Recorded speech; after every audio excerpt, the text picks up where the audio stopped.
from the studios of Farm Journal Broadcast, this is AgDay.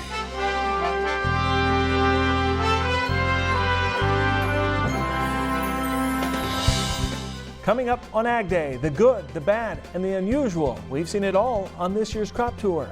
Plus, we dive into the final numbers. When we put all the crop tour samples into one spreadsheet, calculate one average yield off of all the samples, that was down 6.9%. A closer look at what dozens of scouts saw on the ground, checking out thousands of fields. With the smaller South Dakota corn crop, what are ethanol plants going to do? We visit one coming up. And from the air, team coverage on the ProFarmer Midwest Crop Tour. Coverage of the 2019 ProFarmer Midwest Crop Tour is brought to you by Pioneer, our premier sponsor, with support from IBM, RCIS, RAM, AeroVironment, Titan Tires, Farmable, and Farm Credit Services of America. Good morning, I'm Clinton Griffiths. Markets preparing to start a new week of trade with fresh numbers from the team over at ProFarmer. It puts the national corn yield at 163 bushels per acre. That's about 6 bushels less than USDA's August report. That brings total production to 13.35 billion bushels, about 500 million bushels less than USDA. As for soybeans, ProFarmer is predicting an average yield of just 46.1 bushels to the acre. Now it estimates that the crop size is 3.49 billion bushels. Well, we knew that the crops were immature coming into crop tour. And that's exactly what we found.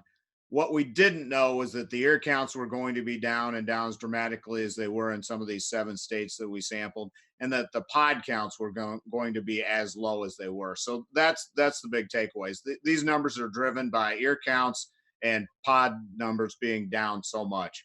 Because of the immaturity of the crop, you've got to stay nimble with your expectations on the supply side.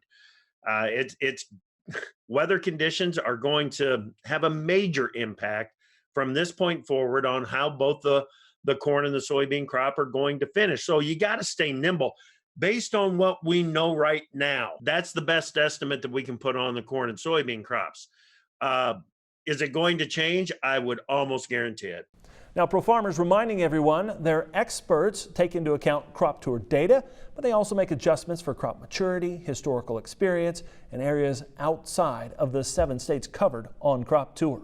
Prevent plant not factored into crop tour's figures since those acres will not be making grain this season. But scouts saw a lot of empty fields, including 3.8 million acres in South Dakota.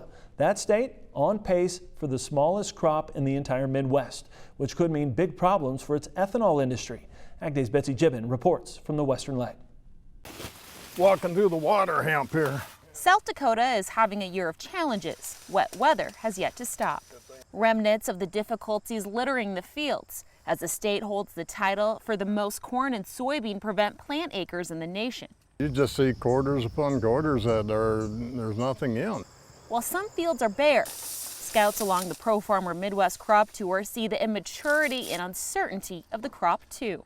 Plenty of these ears are just recently removed within a week to 10 days of just finishing pollinating, leaving the ethanol industry with uncertainties. We don't have a shortage in the short term through, say, a normal harvest and like starting in November, but long term there is a shortage by November of 2020.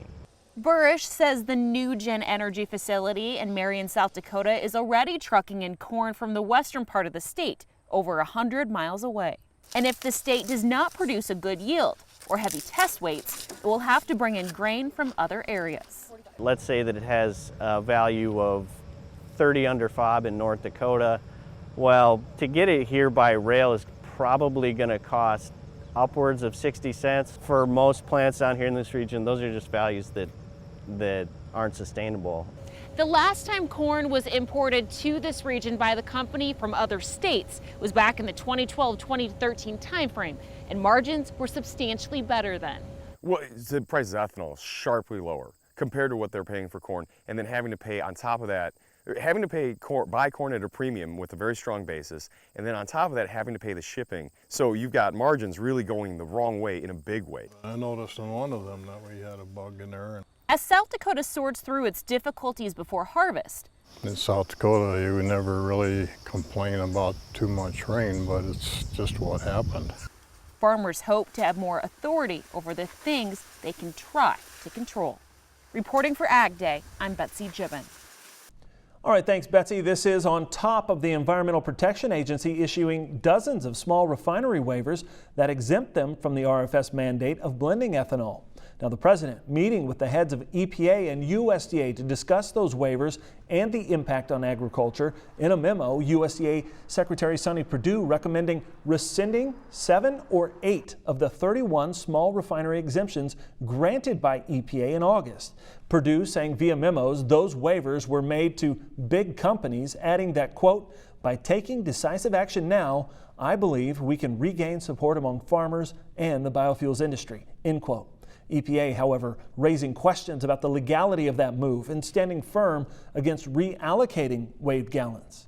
Now, China warned it would retaliate after additional tariffs were put on Chinese products by the U.S., and now it's saying it will raise tariffs on $75 billion worth of U.S. products.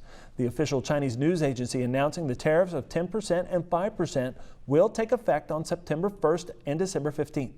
Reuters reports China will impose an extra 5% tariff on U.S. soybeans starting on September 1st.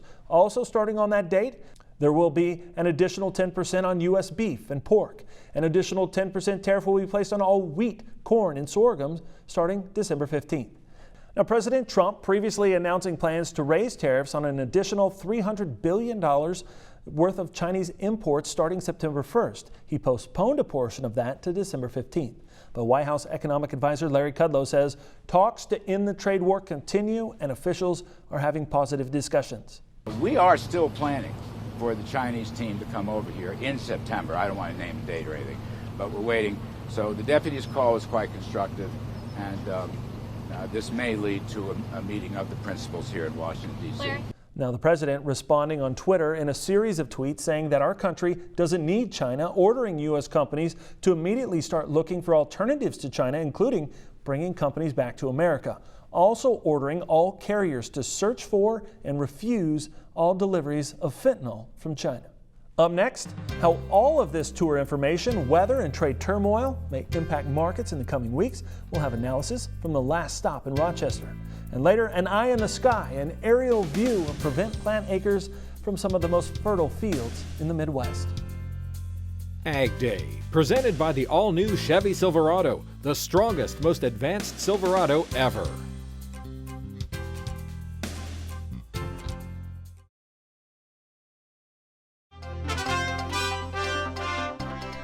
The numbers are in, the scouts are home. So where does the 2019 season go from here? Tyne Morgan asked that question from Rochester in today's analysis. Here now with each of the leg scout leads, as well as Chip Flory, to talk about, we've talked about supply. We know the final numbers. We saw what you saw this week.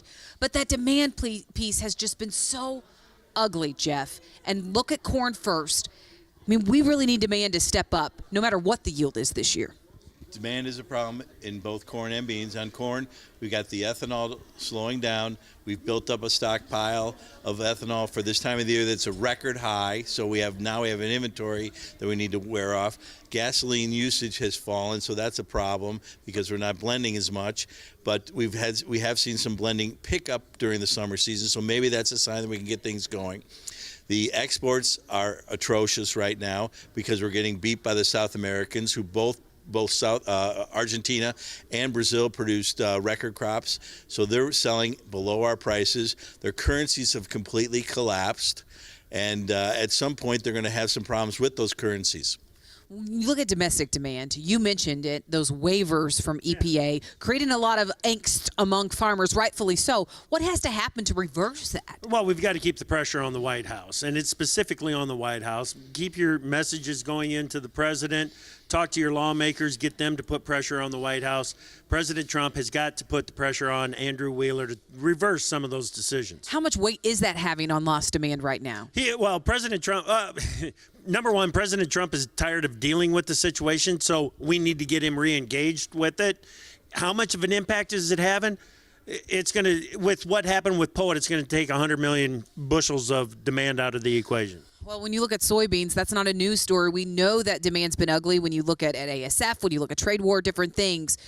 So what has to happen there? Is there any bright spot with demand that we could see prices respond positively? Well, I think if South America has any kind of production problems, then that changes the equation somewhat. We know that ASF is going to reduce soybean demand from China.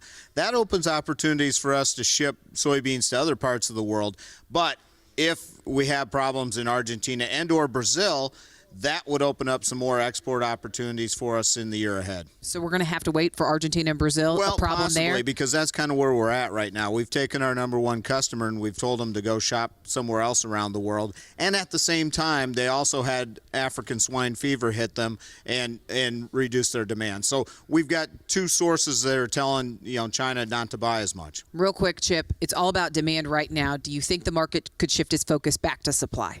Yes, eventually, once the combines start to roll. The numbers from ProFarmer, the numbers from the crop tour, I don't think that's enough to really shift the demand or the picture at this point. But we're gonna when the combines start to roll and we get the real answers, it'll be interesting. Hey, and there's some hidden demand out there that could potentially happen. If we don't finish this crop well, it's going to not have as much energy value coming out of it, and that would use up the bushels a lot faster on corn.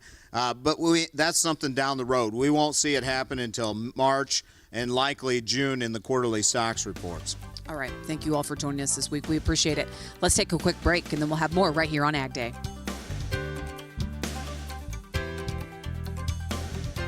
What do you call someone who does dozens of jobs? A farmer. At Pioneer, we're proud to work with generations of American farmers in the most complex and rewarding industry on earth. So from your friends at Pioneer, thank you, farmers.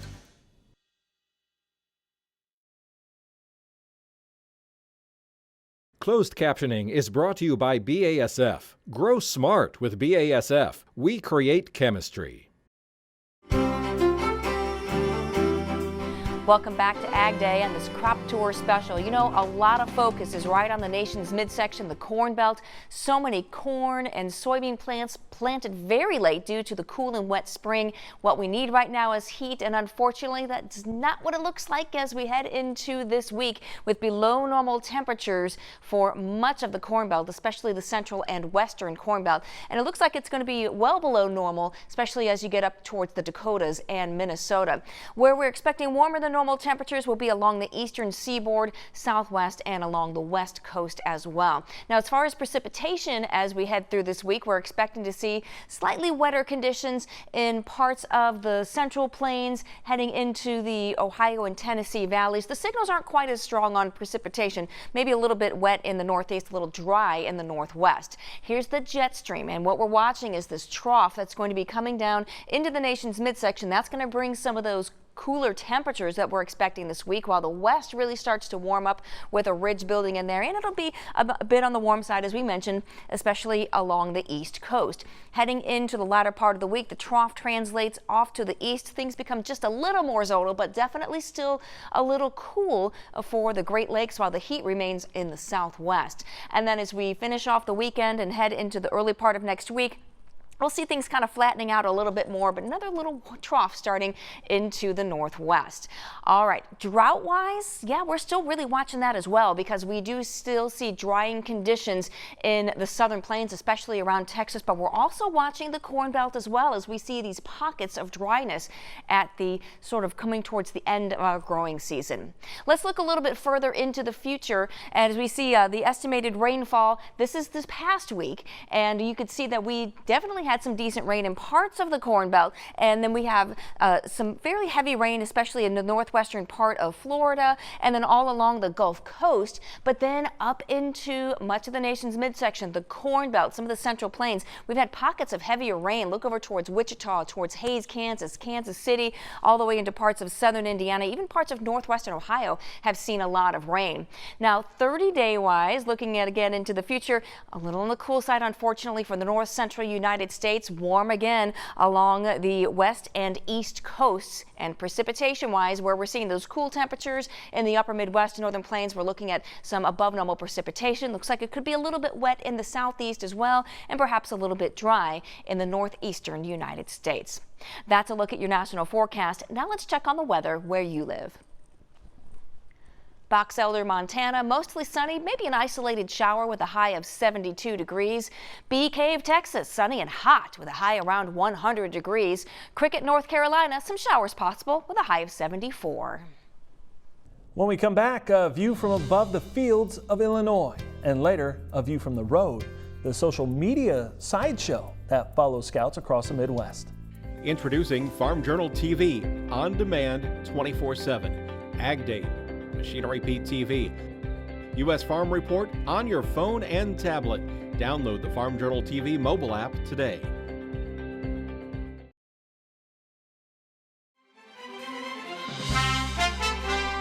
Illinois and Iowa always run neck and neck when it comes to state average yields.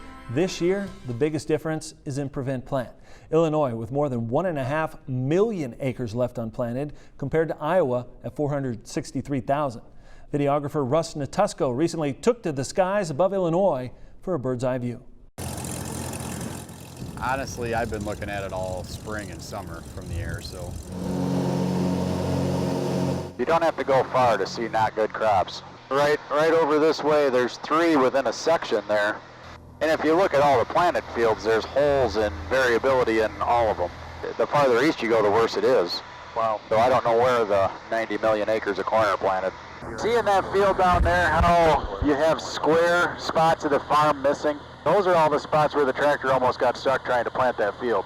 When you see these barren fields, they're some of the best land that in the state of Illinois that was either mudded in or is left unplanted. So it's definitely not a bumper crop. Oh, if you look right off the nose of the airplane, there's just field after field after field that's not planted. That's just simply a guy trying to plant what he could plant and go around the worst of it.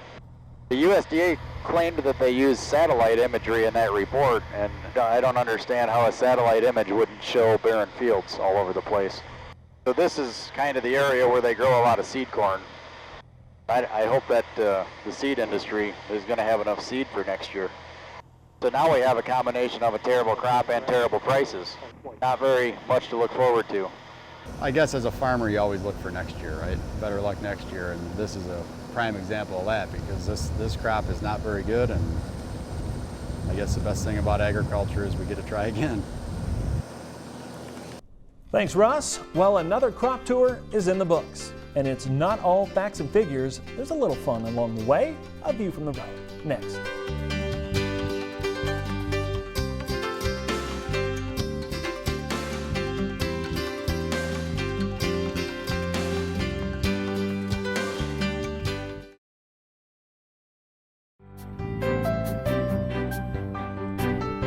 The ProFarmer Midwest Crop Tour is all about getting boots on the ground and getting numbers, important news you can use for everyone from traders to agribusinesses and of course the growers. But there's a lot that goes on behind the scenes that makes a tour about so much more than facts and figures. I headed out on the eastern leg of the tour, and as you can see, our photographer Don Green was super excited to hit the road. But it was good Don rested because there was a lot to see and do along the way. We saw a lot of this in Northwest Ohio. Unfortunately, fields still too wet to plant. Look this way too. We've gone through quite the stretch of prevent plant. AgriTalk's Chip Flory there talking about some of the hard realities of this season that became historic for all the wrong reasons, spotting tons of prevent plant in South Dakota. And what we did see often had a lot of growing left to do. Jared Creed out on the tour, checking out corn in Cottonwood County in Minnesota, saying what he found was as immature as his friend. Tall kid checking soybeans. It can also be fun on the tour, especially when you send someone else to do the dirty work for you, right? And as it goes on, it gets a little weirder. Karen Braun getting a little measure crazy, even checking her Subway sandwich, but celebrating the end of the tour in her own unique way by doing a handstand. Now Ted Seifert on the western leg trying out his own version, celebrating his birthday while on the tour, saying on Twitter, quote, "Look, Ma, I'm finally taller than the corn in August." Davis Michelson of AgriTalk showing us his handsome news dog all tuckered out from the tour. We feel the same way, buddy. And that's going to wrap us up on this special edition of Ag Day. From all of us here on the show, I'm Clinton Griffiths. Have a great day out in farm country. Coverage of the 2019 ProFarmer Midwest Crop Tour is brought to you by Pioneer, our premier sponsor, with support from IBM, RCIS, RAM, AeroVironment, Titan Tires, Farmable, and Farm Credit Services of America.